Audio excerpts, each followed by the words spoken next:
ভূমি দখল ও চাঁদাবাজির মামলায় ঠাকুরগাঁও ২ আসনের সাবেক সংসদ সদস্য দবিরুল ইসলামকে গ্রেফতার দেখিয়ে জেলে পাঠিয়েছে আদালত। দুপুরে ঠাকুরগাঁও চিফ জুডিশিয়াল আদালতে তাঁকে হাজির করা হলে জামিনের আবেদন নামঞ্জুর করে জেল হাজতে পাঠানোর নির্দেশ দেন বিচারক রহিমা খাতুন। গতরাতে সদর উপজেলার রুহিয়া রামনাথ এলাকা থেকে দবিরুল ইসলামকে গ্রেফতার করে পুলিশ। গত ১০ আগস্ট মামলার বাদী হাবিবুল ইসলাম বাবলু জেলার বালিয়াডাঙ্গি উপজেলা বেউরঝাড়ি এলাকায় নিজের কেনা জমিতে গেলে সাবেক এমপি লোকজন ১০ কোটি টাকা চাঁদা দাবি করে তাকে প্রাণনাশের হুমকি দেয় এবং বেধড়ক পেটায়।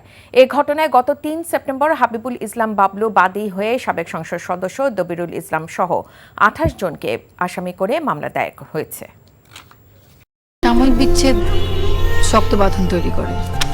মানসিক দৃঢ়তায় আমি লোহা আগুনে পুড়িয়েছি ভালো কিছু পাবো বলে। তোর মধ্যে কোনো গলদ নেই। আমার ভুল থাকতে পারে, আমার মধ্যে মিথ্যা নেই। ওরা কি বললো না বললো তাতে কি তোমার এমন রিয়েক্ট করতে হবে? তুমি সব সময় ভালো মানুষ হয়ে থাকতে চাও, তাই না? সবাই ভালো মানুষ। তুমি অযোগ্য। বাসে না কেউ ভালো, ডাকে না কেউ কাছে।